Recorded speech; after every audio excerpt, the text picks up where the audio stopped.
The sound of sirens pierced the morning air as Margaret Henley stood triumphantly on her manicured lawn, watching 3 patrol cars surround the construction site next door. She'd finally done it, called the authorities on those illegal workers who dared to disturb her pristine neighborhood. But as Officer Rodriguez stepped out of his cruiser and surveyed the scene, something unexpected happened. His stern expression cracked. Then he chuckled. Then he burst into uncontrollable laughter, pointing at the large permit sign that had been there all along, the one Margaret had somehow missed for 3 weeks. What she didn't know was that the man in the hard hat walking toward them wasn't just any contractor. He was the city's head of zoning enforcement, and he had a very special surprise for the woman who'd been filing false reports about his perfectly legal project. Margaret Henley pressed her face against the bay window of her immaculate colonial home, her perfectly manicured fingernails tapping against the glass like a woodpecker on steroids. For 3 weeks now, the construction site next door had been the bane of her existence, festering wound on the pristine landscape of Willowbrook Heights, the most exclusive neighborhood in the county. Absolutely unacceptable, she muttered. Adjusting her silk blouse and checking her reflection in the window, at 52, Margaret had perfected the art of looking perpetually disapproving, her blonde hair shellacked into a helmet that could withstand a Category 5 hurricane. This is exactly why we have homeowners association rules. The sound of heavy machinery rumbled to life outside, and Margaret's left eye began to twitch. She'd been president of the Willowbrook Heights HOA for 8 years, ruling with an iron fist wrapped in a velvet glove dipped in poison. Her subjects, she preferred to think of her neighbors as subjects rather than equals, knew better than to cross her. She'd foreclosed on properties for mailboxes that were 2 inches too tall and had banned children from playing in their own front yards because it disrupted the aesthetic harmony. But this construction project was different. It was bold. It was brazen. And worst of all, it was happening despite her explicit disapproval. Margaret marched to her kitchen, where she kept a detailed log of neighborhood infractions in a leather-bound journal. She flipped to the latest entry, Day 21. Construction continues. Workers arrive at 7 a.m. Sharp noise ordinance violation. Multiple vehicles parking on street, traffic disruption. Dust and debris visible from my morning room. Property value degradation. Unacceptable. She'd already filed 17 complaints with the city, each one more creative than the last. Environmental hazards, zoning violations, noise complaints, safety concerns. Each call had been met with the same infuriating response. Ma'am, we'll look into it. Well, today they'd do more than look into it. Margaret grabbed her phone and dialed 911, clearing her throat to achieve the perfect tone of distressed citizen. 911. What's your emergency? This is Margaret Henley at 1247 Maple Ridge Drive, she said, her voice trembling with manufactured urgency. There's illegal construction happening next door. I believe they're operating without proper permits, and I'm concerned about public safety. Ma'am, is anyone in immediate danger? Margaret glanced out the window at the workers, who were methodically installing what appeared to be a foundation. For a gazebo, one of them was actually whistling. The audacity. These men are clearly operating some kind of illegal enterprise, she said, warming to her theme. They have heavy machinery, they're making noise, and I have reason to believe they don't have proper authorization to be here. 20 minutes later, 3 patrol cars arrived in a choreographed display of authority that made Margaret's heart sing. She smoothed her hair and stepped onto her front porch, ready to play the role of concerned citizen to perfection. Officer Rodriguez emerged from the lead vehicle, a stocky man in his 40s with kind eyes and a perpetually bemused expression. Behind him came Officers Chen and Martinez, both looking like they'd rather be anywhere else on this beautiful Tuesday morning. Ma'am, Rodriguez said, approaching Margaret's porch, you called about illegal construction. Officer, thank goodness you're here, Margaret said, clutching her pearls. I've been living in fear for weeks. These men show up at all hours, making noise, creating dust, completely disregarding our community standards. Rodriguez looked across the yard to the construction site, where 4 workers had stopped what they were doing to watch the proceedings. One of them, a tall man in a hard hat and safety vest, was walking toward the group. And you believe they're operating without permits? Rodriguez asked. I'm certain of it, Margaret said, her voice rising. I've lived in this neighborhood for 15 years, officer. I know every rule, every regulation, every code. This is clearly an illegal operation. The man in the hard hat reached the group just as Margaret finished her declaration. He was younger than she'd expected, maybe early 40s, with intelligent, green eyes and an amused smile playing at the corners of his mouth. "Excuse me," he said, his voice carrying a slight accent she couldn't place. "Sir, we're responding to a complaint about illegal construction," Rodriguez said. "Are you in charge of this worksite?" "I am," the man said, reaching into his pocket. "David Chen. And before you ask, yes, I'm Officer Chen's cousin. Small world." He nodded toward the younger police officer, who grinned and waved. Margaret's confidence wavered slightly, but she pressed on. "I don't care who you're related to. You're operating without proper permits, and I want you shut down immediately." David Chen's smile widened. "Ma'am, I appreciate your concern for following proper procedures. It's refreshing to meet someone who takes municipal codes so seriously." "Don't patronize me," Margaret snapped. "I've been watching this site for 3 weeks, and I haven't seen a single permit posted." "Is that so?" David said, glancing at Officer Rodriguez. "Well, that's concerning. Miguel, would you grab the permit board from the truck?"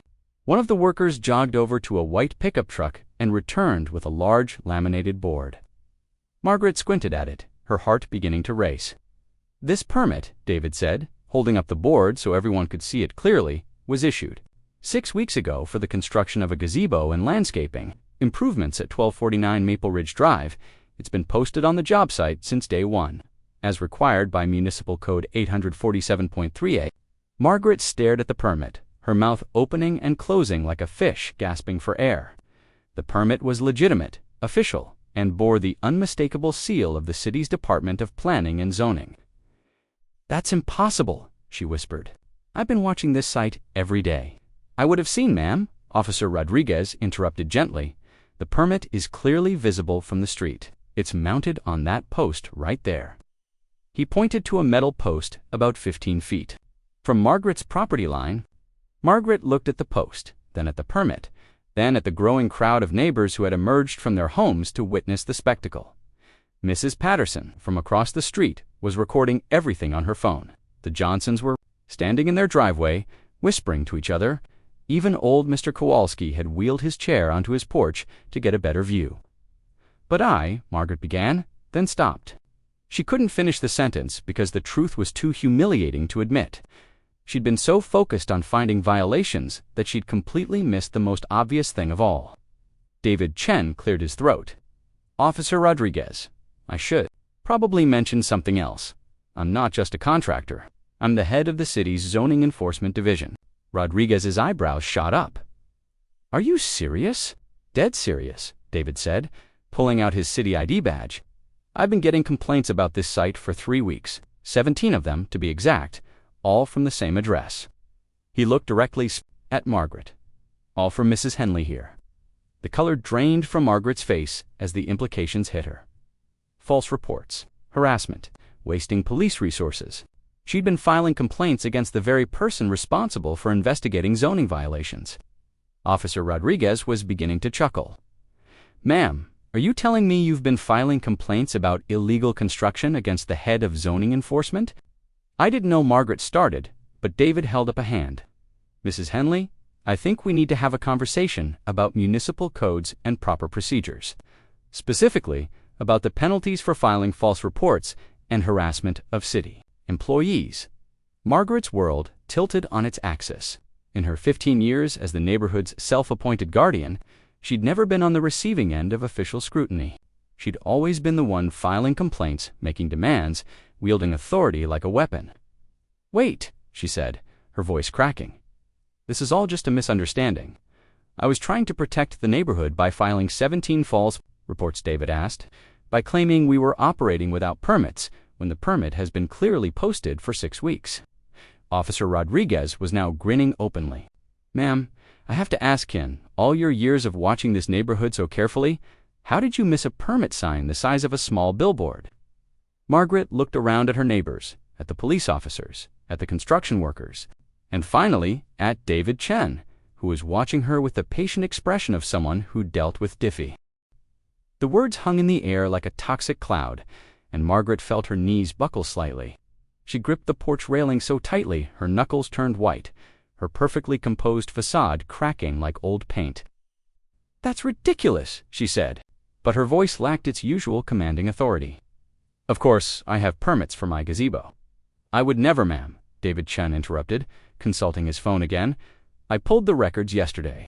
Your property shows permits for your original home construction in 2009, a deck addition in 2011, and a fence installation in 2014. Nothing for a gazebo." Officer Rodriguez was no longer chuckling. His expression had shifted to one of professional interest as he watched. Margaret's carefully constructed world began to crumble. "Sir, are you saying Mrs. Henley has been filing false reports while operating her own unpermitted structure?" "That's exactly what I'm saying," David replied, "and it gets better." "Mrs. Henley, when was the last time you had your fence inspected?" Margaret's mind raced. The fence inspection she'd ignored 3 notices about it, assuming they were just bureaucratic nonsense. Her fence was perfectly fine. It had been fine for 11 years. "I don't see why that's relevant," she said, attempting to regain some dignity. "It's relevant because your fence extends 18 inches onto city property," David said matter-of-factly. "According to our survey records, you've been illegally occupying public land for over a decade." A collective murmur rippled through the growing crowd of neighbors. Mrs. Patterson lowered her phone, her mouth agape. Even the construction workers had stopped pretending to work and were openly staring at the unfolding drama.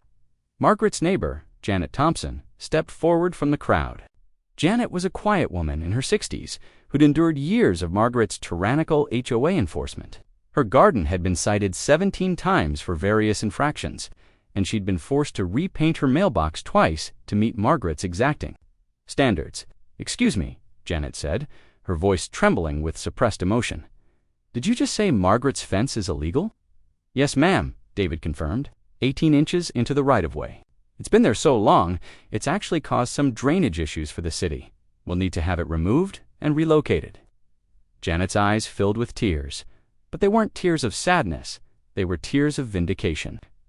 "Margaret, do you remember what you did to my roses?" Margaret's face went pale. 3 years ago, she'd forced Janet to dig up a prize-winning rose garden because it allegedly violated the HOA's natural landscape requirements. Janet had spent 20 years cultivating those roses, and removing them had broken her heart. "That was different," Margaret said weakly. "That was about maintaining neighborhood standards. My roses were 6 inches over the setback line." Janet said, her voice growing stronger. 6 inches. You made me destroy 20 years of work for 6 inches. Officer Chen stepped forward, his family resemblance to the zoning enforcer suddenly very apparent. "Ma'am, how many HOA violations have you issued over the years?" Her throat felt like sandpaper. "I was doing my job, protecting property values." "Maintaining how many?" David Chen pressed. "I don't keep exact records." "I do," came a voice from the crowd. Margaret turned to see Robert Kim, the neighborhood's retired accountant, approaching with a thick folder. "I've been documenting every HOA violation you've issued for the past 5 years. Would you like to know the total?" Margaret stared at him in horror. Robert's family had been one of her frequent targets, cited for everything from grass height to Christmas decoration. Duration, 247 violations, Robert announced. Issued to 31 different households. Average fine per violation, $150. Total fines collected, $37,050. The crowd erupted in angry murmurs. Margaret had collected over $37,000 in fines from her neighbors while operating her own illegal structures. "Where did that money go?" demanded Mike Patterson, Mrs. Patterson's husband. "Because it sure as hell didn't go to neighborhood improvements." Margaret's mouth opened and closed wordlessly. The truth was, most of the money had gone into her personal account. She'd justified it as compensation for her administrative duties, but now, surrounded by angry neighbors and law enforcement, it felt like theft. David Chen was taking notes on his phone, documenting everything. "Mrs. Henley, I need to ask you a direct question. Are you aware that collecting fines for violations while operating your own unpermitted structures constitutes fraud?" "Fraud," Margaret's voice cracked. "I was protecting the neighborhood. You were selectively enforcing rules that you yourself were violating," David said. "That's not protection. That's extortion." Officer Rodriguez stepped forward. "Ma'am, I think we need to have a more formal conversation about this. Would you mind coming down to the station to answer some questions?" Margaret looked around desperately. Her neighbors were staring at her with expressions ranging from disgust to satisfaction. The construction workers had resumed their work, apparently deciding the show was over. Even the police officers seemed to be enjoying her downfall. "This is insane," she said, her voice rising to a near shriek. "I've dedicated my life to this neighborhood. I've maintained property values, enforced standards, kept things orderly. You've been a bully," Janet Thompson said quietly. "You've made our lives miserable for years, and now we find out you've been breaking the same rules you've been torturing us with." Margaret turned to Janet, her face flushed with rage. "You people don't understand what it takes to maintain a quality neighborhood. Without enforcement, without standards, this place would turn into a slum lady," interrupted one of the construction workers, a burly man with paint-stained clothes. "I've built houses in actual slums. They're a hell of a lot more friendly than whatever this is." The comment drew scattered laughter from the crowd, and Margaret felt her authority, her identity slipping away like sand through her fingers. David Chen closed his notebook and looked directly at Margaret.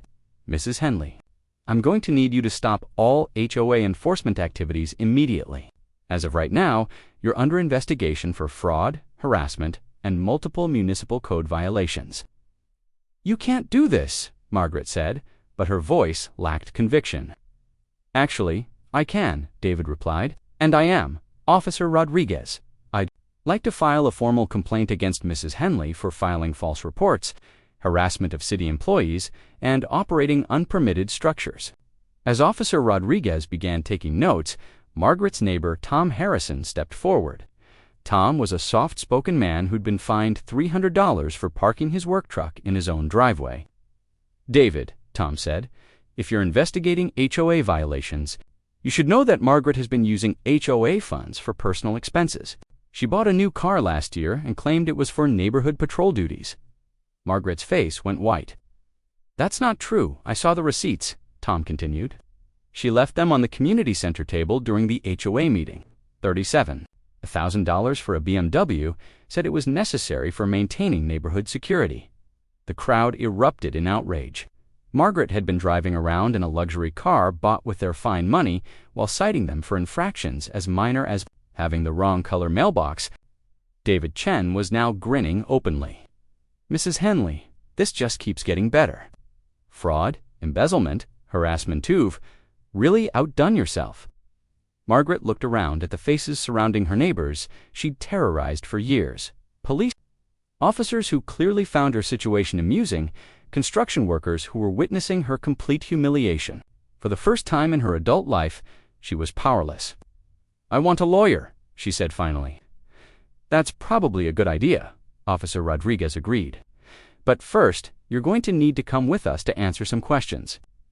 As Margaret was led toward the patrol car, her neighbor Sarah Mitchell called out from the crowd, "Margaret, remember when you made me pay a $500 fine for having my garbage cans visible from the street?" Margaret didn't respond.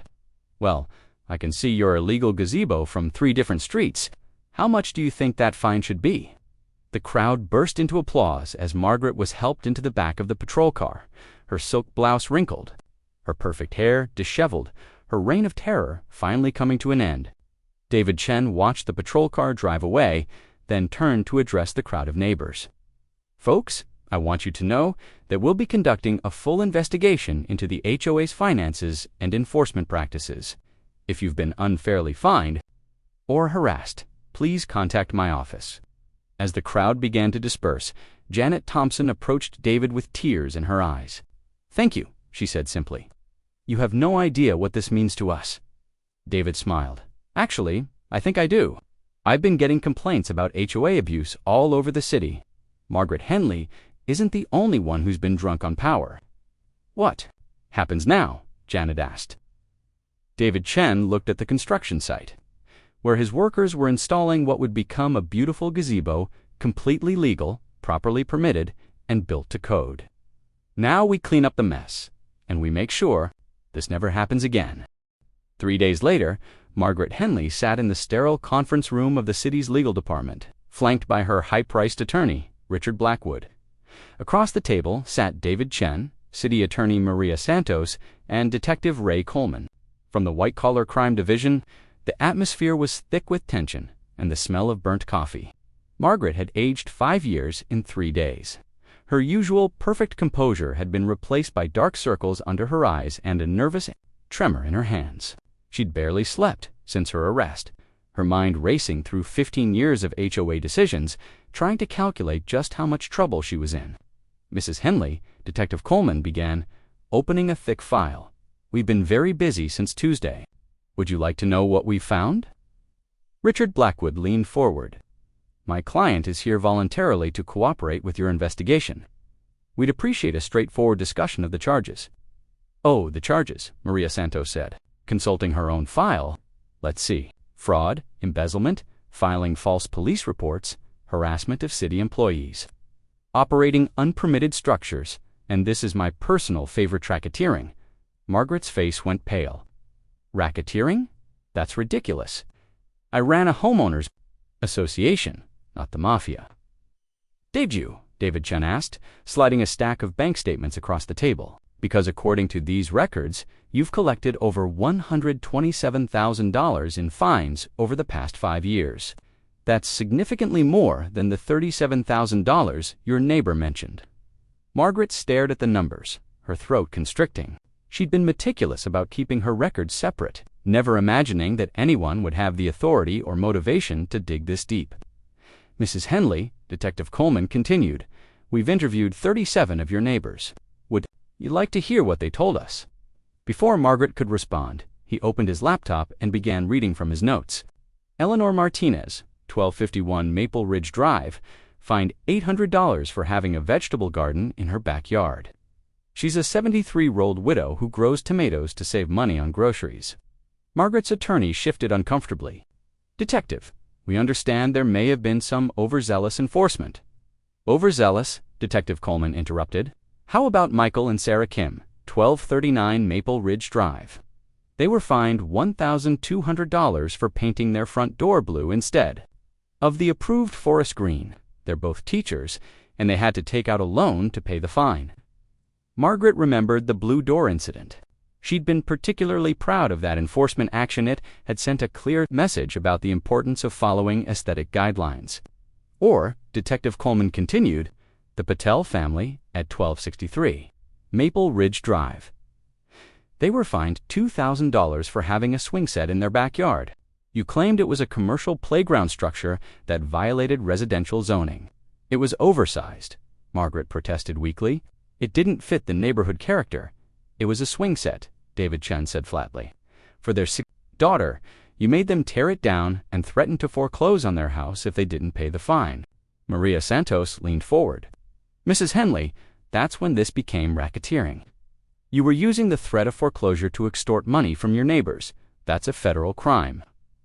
Margaret's hands were shaking now. "I was protecting property values. Every real estate expert will tell you that consistent standards, Mrs. Henley." Detective Coleman interrupted. "We've also been looking at your personal finances. That BMW you bought last year, the one you claimed was for HOA business." Margaret's stomach dropped. "According to your purchase records, you bought it with cash, $52,000 in cash. From an account that received regular deposits from the HOA Enforcement Fund." Richard Blackwood was furiously taking notes, his expression growing more concerned by the minute. "Detective, we're prepared to discuss restitution for any overpayment of fines." "Overpayment?" Maria Santos laughed bitterly. "Mr. Blackwood, your client has been running a protection racket. Pay the fine or lose your house. That's not overpayment, that's extortion." Margaret felt the walls closing in. She'd always justified her actions as necessary for maintaining order, but hearing them described in criminal terms made her realize how far she'd fallen. "There's more," David Chen said, sliding another document across the table. "Mrs. Henley, you've been in contact with other HOA presidents across the city. Care to explain these emails?" Margaret glanced at the papers and felt her heart stop. They were printouts of her correspondence with Linda Worthington from Oakwood Estates and Patricia Henricks from Riverside Commons, two other HOA presidents who'd been implementing similar aggressive enforcement strategies. "We've been sharing best practices," Margaret said carefully. "Networking with other community leaders, You've been coordinating, Detective Coleman corrected. These emails discuss enforcement quotas and revenue targets. You've been treating your neighborhoods like profit centers. One email in particular caught Margaret's attention. It was from Linda Worthington, dated just 2 months ago. Margaret loved the foreclosure angle. We've collected $89,000 this quarter using your playbook. Patricia is implementing the same strategy in Riverside. We should meet for drinks to celebrate. Margaret closed her eyes. They'd been caught, Mrs. Henley, Maria Santos said. We've identified at least 12 other HOA presidents who've been using your methods. This isn't just about Willowbrook Heights anymore. This is about a systematic pattern of abuse across the entire city. And the best part, David Chen added, is that most of these HOAs have been operating without proper legal authority. Your HOA charter expired in 2019, Mrs. Henley. You've been collecting fines and threatening foreclosures with no legal standing whatsoever. Margaret felt like she was going to vomit. That's impossible. You renewed your incorporation. With the state, David corrected, but you never updated your municipal charter. For the past 6 years, you've been operating an illegal collection agency. Richard Blackwood cleared his throat. I need to consult with my client privately. Of course, Maria Santos said, but before you do, there's something else, Mrs. Henley. Should know. Margaret looked up, dreading what was coming next. We've been in contact with the FBI, Maria continued. They're very interested in your network of HOA presidents. Apparently, this kind of coordinated extortion across multiple municipalities falls under federal jurisdiction. The room fell silent, except for the hum of the air conditioning. Margaret stared at the table, her mind racing through the implications. Federal charges, prison time, the complete destruction of everything she'd built. However, Maria Santos continued, we're prepared to make a deal. Margaret's head snapped up. What kind of deal? Full restitution to all affected homeowners, dissolution of the HOA, and your complete cooperation in investigating the other HOA presidents in your network. And in exchange, Richard Blackwood asked we keep it at the state level. No federal charges. 5 years probation instead of prison time. Margaret felt a glimmer of hope. 5 years of probation was manageable. She could rebuild, start over somewhere else. There's one more condition, David Chen said, his voice carrying a note of satisfaction. You're banned from serving on any HOA board, property management company, or community organization for the rest of your life. The words hit Margaret like a physical blow. Her identity, her sense of purpose, her entire reason for existing, all of it revolved around being in charge, being the authority figure, being the one who made the rules. That's not fair, she whispered. I've dedicated my life to these communities. You've terrorized these communities, Detective Coleman corrected. You've made families go into debt over the color of their mailboxes. You've destroyed gardens, forced people to tear down children's play equipment, and threatened to take away their homes. Margaret looked around the room at the faces staring. Back at her, there was no sympathy, no understanding, no recognition of her years of service. They saw her as nothing more than a common criminal. I need to think about this, she said finally. Maria Santos replied. After that, we turn everything over to the federal prosecutors and let them decide what to do with your little network. As Margaret left the building with her attorney, she couldn't shake the feeling that her entire world had collapsed in the span of a single week. She'd gone from being the most powerful person in her neighborhood to being a pariah facing federal charges. But what haunted her most was the realization that she'd brought it all on herself. If she'd just minded her own business, if she'd just let David Chen build his gazebo in peace, none of this would have happened. Instead, she'd poked the wrong bear, and now she was about to face the consequences of 15 years of unchecked power and abuse. The reckoning had arrived, and Margaret Henley was completely unprepared for what came next. The community excellence plaques, the neighborhood beautification trophies, the framed thank letters from previous residents, all of it felt like evidence of a crime now. Her phone buzzed incessantly with calls from Linda Worthington and Patricia Henricks, but she couldn't bring herself to answer. What would she tell them? That their entire operation had been exposed, that the FBI was involved, that 15 years of building their perfect system was crumbling in real time. At 7:43 p.m., her doorbell rang. Margaret peered through the peephole to see Janet Thompson standing on her porch, holding a manila envelope. For a moment, Margaret considered pretending she wasn't home. But something in Janet's posture suggested this wasn't a conversation she could avoid. "Janet," Margaret said, opening the door just wide enough to speak through the gap. "I'm not really in a position to discuss HOA business right now." "I'm not here about HOA business," Janet replied, her voice steady but carrying an undercurrent of emotion. "I'm here about my roses." "I was just enforcing the landscaping guidelines 23 years, Janet interrupted. "That's how long I spent developing those roses. I grafted them myself, created new varieties, won awards at the state fair, and you made me destroy them because they were 6 inches over an imaginary line." Margaret started to close the door, but Janet stepped forward. "You're going to want to hear this, Margaret. It's about your deal with the prosecutors that got Margaret's attention." "What about it?" Janet held up the manila envelope. "I've been talking to the other neighbors. We've been comparing notes about your enforcement actions over the years, and we've found something interesting." Despite herself, Margaret was curious. "What?" "You never enforced violations against certain properties," Janet said. "The Washingtons at 1255 Maple Ridge built an addition without permits in 2018. The Johnsons have been running a business out of their garage for 3 years. The Millers have 6 cars parked in their driveway, which violates the vehicle limit." Margaret's mind raced. She remembered all of those situations, but she'd chosen not to pursue them for various reasons. The Washingtons were both doctors who donated to local charities. The Johnsons were quiet and kept to themselves. The Millers had elderly parents living with them. "Your point?" Margaret asked. "My point is that you selectively enforced rules based on personal preference," Janet said. "You targeted people you didn't like while giving passes to people you did. That's not community standards, Margaret. That's personal vendetta." Margaret felt her defenses rising. "I used discretion. Every HOA president uses discretion," Janet said firmly. "You used power." She opened the envelope and pulled out a thick stack of papers. "We've documented every violation you ignored, every fine you waived, every threat you made." Margaret stared at the papers, her mouth dry. "Why are you showing me this?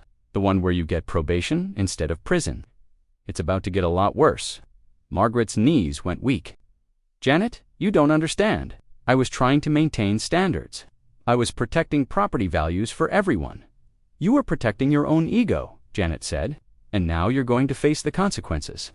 As Janet walked away, This time, she answered without checking the caller ID. Margaret closed her eyes. "What kind of problem?" "The FBI raided my house this morning," Linda said, her voice breaking. "They took everything, my computer, my files, my bank records. They said they were investigating a racketeering conspiracy." Margaret felt the world tilt. "What did you tell them?" "Nothing yet." "But Margaret, they know about our meetings. They have our emails. They know about the enforcement quotas and the revenue targets. We're screwed." Before Margaret could respond, her call waiting beeped. Patricia Henricks was calling. "Linda." "Have to go," Margaret said. "Don't talk to anyone without a lawyer." She switched to Patricia's call. "Patricia, Margaret, what the hell have you done?" Patricia's voice was shrill with panic. "I just got a call from the FBI. Interview me about our criminal enterprise." "Our criminal enterprise?" Margaret sat down heavily on her couch. "Patricia, calm down. We need to think about this rationally." "Rationally?" Patricia screamed. "There's nothing rational about this. I've got federal agents asking me about money laundering and racketeering. This is insane." Margaret tried to think of something reassuring to say, but her mind was blank. The network they'd built so carefully over the years was dissolving in real time. "Patricia, we have to stick together," Margaret said finally. "If we all tell the same story, the same story." Patricia laughed bitterly. "Margaret, they have our emails. They have our bank records. They know exactly what we've been doing. There is no story that's going to save us now." The line went dead. This time, it was Officer Rodriguez, accompanied by Detective Coleman and 2 FBI agents. "Mrs. Henley," Detective Coleman said, "we need to talk." Margaret's attorney had told her not to speak with law enforcement without him present, but the sight of the FBI badges made her panic. "I haven't decided about the deal yet. You said I had 24 hours. The deal's off the table," 1. The FBI agent said, "We've received new information that changes everything." Margaret's blood ran cold. "What new information?" "Your neighbors have provided us with evidence of selective enforcement, personal vendettas, and what appears to be a pattern of harassment dating back over a decade," the agent continued. "But that's not the interesting part." Margaret waited, dreading what was coming next. "The interesting part is that you've been sharing enforcement strategies with HOA presidents in other states," the agent said. "This isn't just a local operation, Mrs. Henley. This is interstate commerce that makes it our jurisdiction." Margaret felt like she was going to faint. "I don't understand. We've traced your network to HOA presidents in Florida, Texas, Arizona, and Colorado," the agent continued. "You've been running training seminars, sharing enforcement software, and coordinating revenue strategies across state lines. That's federal racketeering, Mrs. Henley, and it carries a 20-year sentence." Margaret's legs gave out, and she collapsed into her doorway. 20 years. "However," the agent continued, "we're prepared to offer you a new deal. Full cooperation, complete disclosure of your network, testimony against your co-conspirators, and in exchange," Margaret looked up hopefully, 10 years, minimum security, eligible for parole in 7. Margaret stared at the agents, her mind reeling. 7 years minimum.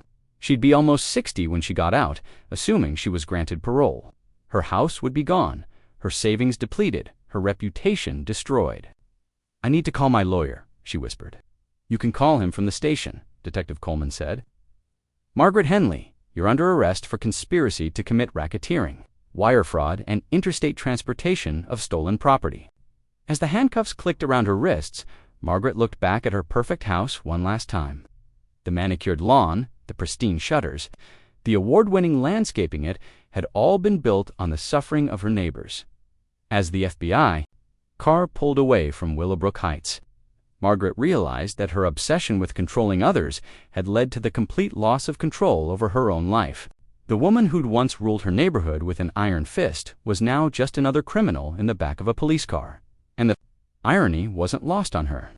She'd destroyed so many lives over trivial violations, and now her own life was being destroyed by violations that were anything but trivial.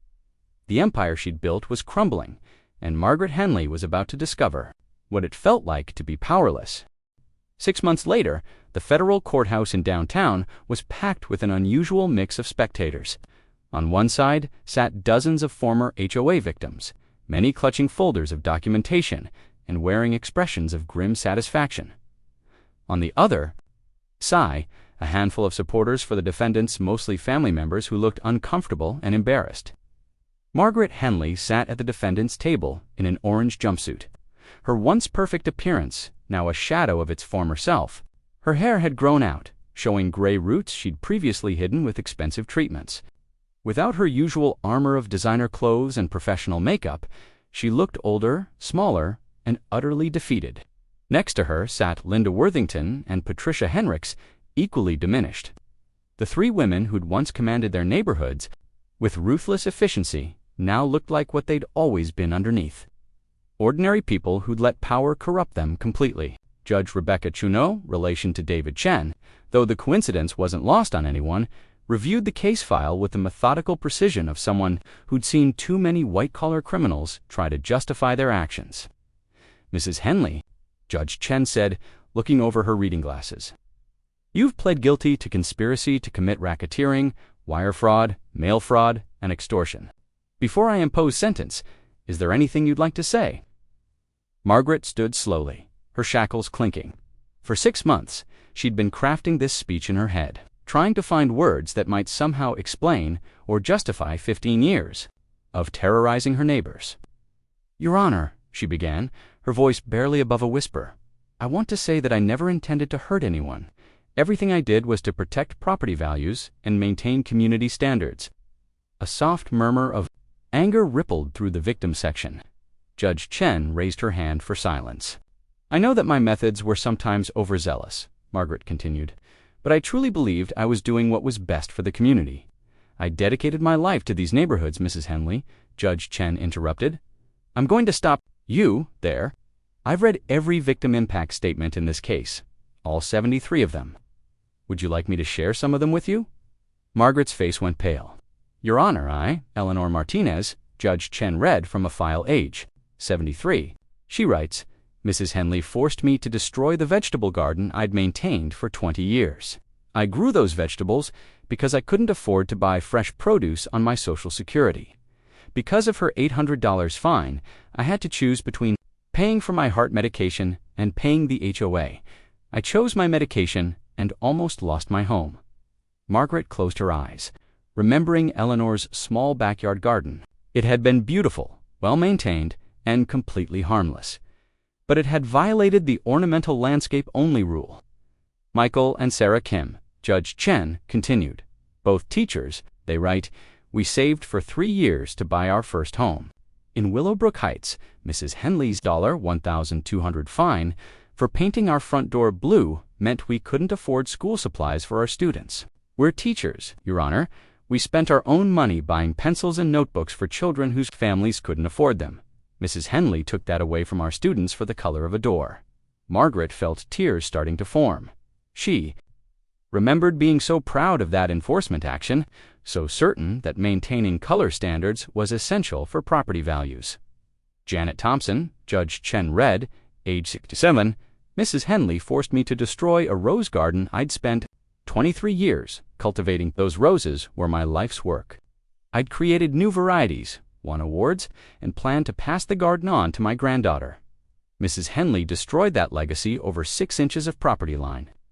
My granddaughter will never see those roses because one woman decided her power was more important than decades of love and care." Margaret was crying now, ugly tears that she couldn't control. For the first time, she was truly understanding the human cost of her actions. These weren't abstract violations of community standards. They were attacks on people's dreams, their financial security, their ability to care for their families. The Patel family, Judge Chen continued relentlessly. Writes, "Our 6-year-old daughter saved her birthday money for 2 years to buy a swing set. When Mrs. Henley made us tear it down, our daughter asked us what she had done wrong. How do you explain to a child that an adult destroyed her dreams for no reason other than cruelty? Our daughter is now 8 years old and still asks why the mean lady hated her swing set." Margaret collapsed back into her chair, sobbing. The courtroom was silent except for her tears and the occasional rustle of papers as Judge Chen continued reviewing the victim statements. "Mrs. Henley," Judge Chen said finally, "in 30 years on the bench, I've rarely seen such systematic abuse of power. You didn't just collect illegal fines, you destroyed lives, dreams, and communities. You turned neighborhoods into prisons where families lived in fear of your arbitrary judgments." Margaret tried to compose herself enough to speak. "Your Honor, I accept responsibility for my actions. I know I made mistakes." "Mistakes?" The voice came from the gallery. Janet Thompson had stood up, her face flushed with anger. "You destroyed my roses and called it a mistake." "Ma'am, please sit down," Judge Chen said gently. "No," Janet said, her voice growing stronger. "She needs to hear this. Margaret, you didn't make mistakes. You made choices. Every fine, every threat, every moment of cruelty, those were choices. And now you want to call them mistakes because you got caught." Other voices joined in from the gallery. "She threatened to take my house. She made my daughter cry. She stole our money." Judge Chen banged her gavel, but didn't immediately call for order. She seemed to understand that these people needed to be heard. Margaret looked back at the gallery for the first time since entering the courtroom. She saw faces she recognized, neighbors she'd find threatened and harassed for years. But more than that, she saw the pain she'd caused, real pain in real people, who'd done nothing more than tried to live peacefully in their own homes. David Chen sat in the back row, watching with the satisfied expression of someone who'd seen justice served. Next to him sat Officer Rodriguez, still shaking his head in amazement at how the case had unfolded. "Mrs. Henley," Judge Chen said once the courtroom had quieted, "the prosecution has recommended a sentence of 8 years in federal prison, followed by 5 years of supervised probation. The defense has asked for a downward departure based on your cooperation with the investigation." Margaret held her breath. "However," Judge Chen continued, "I've also received a petition signed by every single one of your victims. They're asking me to impose the maximum sentence allowable under your plea agreement." Margaret's heart sank. They argue on, "I agree that your abuse of power was so systematic, so calculated, and so devastating to so many families that anything less than the maximum would be insufficient." Judge Chen looked directly at Margaret. "Mrs. Henley, I sentenced you to 12 years in federal prison, followed by 5 years of supervised probation. You are banned for life from serving in any position of authority over residential properties, homeowners, associations, or community organizations." Margaret felt the world spinning around her. 12 years. She'd be 64 when she got out, assuming she was granted parole. Her life as she'd known it was over. Furthermore, Judge Chen continued, "You and your co-conspirators are jointly and severally liable for full restitution to all victims.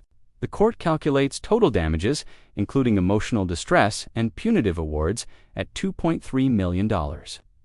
Margaret's legs gave out completely. $2.3 million, even if she sold everything she owned, she'd never be able to pay that amount. As the bailiffs moved to escort her back to her cell, Margaret looked one last time at the gallery of her former neighbors. Their faces showed no sympathy, no forgiveness, only the cold satisfaction of justice finally being served. Janet Thompson stood up as Margaret passed. "Margaret," she said quietly, just loud enough for Margaret to hear, "I want you to know something. After you're gone, I'm going to plant the most beautiful rose garden you've ever seen." "Right where?" "My old one was, and I'm going to name a variety after every family you hurt." Margaret was led away to begin serving her sentence, finally understanding that her obsession with control had cost her everything: her freedom, her fortune, and any hope of redemption. The empire built on fear and intimidation had fallen, and its architect would spend the next 12 years reflecting on the consequences of absolute power corrupting absolutely. 1 year later, David Chen stood in the backyard of 1249 Maple Ridge Drive, admiring the completed gazebo that had started it all.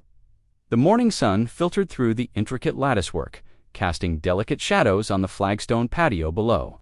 It was everything he'd envisioned when he'd first applied for the permita. Peaceful retreat where his family could gather for summer barbecues and quiet evening conversations. Janet Thompson called from her backyard, waving him over to the fence line. "Come see this." David walked over to find Janet kneeling beside the most spectacular rose garden he'd ever seen. Dozens of varieties bloomed in careful arrangement, their colors ranging from deep crimson to pale yellow to pristine white. Each section was marked with a small brass nameplate. "The Eleanor Martinez Memorial Rose," Janet said, pointing to a cluster of bright red blooms for the woman who lost her vegetable garden. "And this one," she moved to a patch of blue-purple roses, "is the Michael and Sarah Kim Variety Teacher's Blue, I call it." David read the nameplates as Janet guided him through the garden. Each rose variety was named for one of Margaret's victims, turning the space that had once been destroyed by tyranny into a living memorial of resilience and beauty. "This one's my favorite," Janet said, stopping at a section where white roses climbed a delicate trellis. "The Patel family swing set rose, the little girl, she's 9, now helped me plant it. She said it looks like the swing set she never got to keep." David smiled, watching as a butterfly landed on one of the white blooms. "Margaret would probably have found a way to cite you for this garden too." "Actually," Janet laughed, "she tried. I got a letter from the federal prison last month. She's apparently convinced herself that my roses violate some obscure landscaping ordinance." They both burst into laughter at the absurdity of it. Even behind bars, Margaret Henley was still trying to control her former neighborhood. "Speaking of Margaret," David said, "have you heard about the documentary?" Janet nodded. "Channel 7 is calling it the HOA Terror Network, right? My daughter showed me the trailer online. They interviewed families from 12 different states, 47 HOA presidents indicted," David said, shaking his head. "Margaret really built something impressive. Too bad it was a criminal enterprise." The sound of children's laughter drew their attention to the Patel house, where 8-year-old Priya was playing on a brand new swing set in the backyard, bigger and more elaborate than the one Margaret had forced them to destroy. "The community's so different now," Jeanette observed. "People actually talk to each other. Kids play outside." Mrs. Patterson started a neighborhood book club. David had noticed the change too. Without Margaret's oppressive enforcement, Willowbrook Heights had transformed from a sterile showplace into an actual community. Gardens bloomed in creative arrangements, children's toys appeared in yards, and neighbors gathered on porches for evening conversations. "Have you seen what happened to Margaret's house?" Janet asked. David nodded. The property had been seized to pay restitution and sold at auction. The new owners, a young couple with twin toddlers, had painted the front door a cheerful yellow and planted wildflowers along the walkway. Margaret would have been apoplectic. "The irony is that property values actually went up after she left," Janet said. "Turns out people prefer neighborhoods where they won't be fined for existing." A car pulled into David's driveway, and Officer Rodriguez stepped out, now wearing the uniform of a detective. He'd been promoted after his role in exposing the HOA network and had become something of a local celebrity. "David," Janet Rodriguez said, walking over with a grin. "Perfect timing. I just came from the station. You're going to love this." "What happened?" David asked. "Remember Linda Worthington and Patricia Henricks, Margaret's partners in crime?" "The other HOA presidents," Janet said. "What about them?" "Linda just got sentenced yesterday. 15 years. Turns out she was running side businesses threatening to foreclose on properties, then buying them through shell companies at below market prices." David whistled low. "That's next-level corruption." And Patricia Rodriguez continued clearly. Enjoying himself, she tried to flee to Costa Rica with a suitcase full of HOA money. Airport security found her hiding in a bathroom at Miami International. "No way," Janet laughed. "Way. She's looking at 20 years. Plus she'll be extradited back from Costa Rica to face money laundering charges there too." The three of them stood in comfortable silence, watching as the neighborhood bustled with normal afternoon activity. Children rode bicycles, neighbors chatted over fences, and gardens grew in glorious, unregulated profusion. "You know what the best part is?" Janet said finally. "Margaret thought she was protecting this place, but she was actually destroying it. Now that she's gone, it's actually worth protecting." David's phone buzzed with a text message. He read it and began to laugh. "What's so funny?" Rodriguez asked. "It's from my lawyer," David said. "Remember that initial complaint Margaret filed against my construction project, the one that started this whole thing?" "The complaint about your perfectly legal gazebo?" Janet asked. "That's the one. Well, apparently Margaret is now claiming she's entitled to compensation because my gazebo increases property values in the neighborhood, and she should get a cut since she was the HOA president when it was built." Rodriguez stared at him in disbelief. "She's in federal prison, and she's still trying to collect HOA fees." From federal prison, David confirmed. "The woman is unstoppable." Well, Janet said, deadheading a rose bloom, "At least she's consistent." As the sun began to set over Willowbrook Heights, David looked around at the thriving community that had emerged from the ashes of Margaret's tyranny. Children played in yards that had once been sterile showcases. Gardens bloomed in creative chaos. Neighbors gathered on porches and actually enjoyed each other's company. Margaret Henley had spent 15 years trying to create the perfect neighborhood through fear, intimidation, and control. But it turned out the perfect neighborhood had been there all along. It just needed to be free from the person who claimed to be protecting it. The gazebo that had started it all stood as a testament to what was possible when people were allowed to live, create, and flourish without the crushing weight of arbitrary authority. And in Janet's rose garden, dozens of varieties bloomed in memorial to the families who had suffered under Margaret's rule but had ultimately survived to see justice served. Margaret's empire of fear was gone, replaced by something infinitely more valuable: a community where people could simply be human. And somewhere in a federal prison, Margaret Henley sat in her cell, probably drafting another complaint about some perceived violation of institutional standards, still convinced that if everyone would just follow her rules, the world would be a better place. Some people, David reflected, never learned, but their neighbors, their former victims, had learned something infinitely more important: that the best communities weren't built on rules and fear, but on kindness, understanding, and the simple recognition that everyone deserved to feel at home in their own backyard. The HOA terror was over. The healing could finally begin. The end.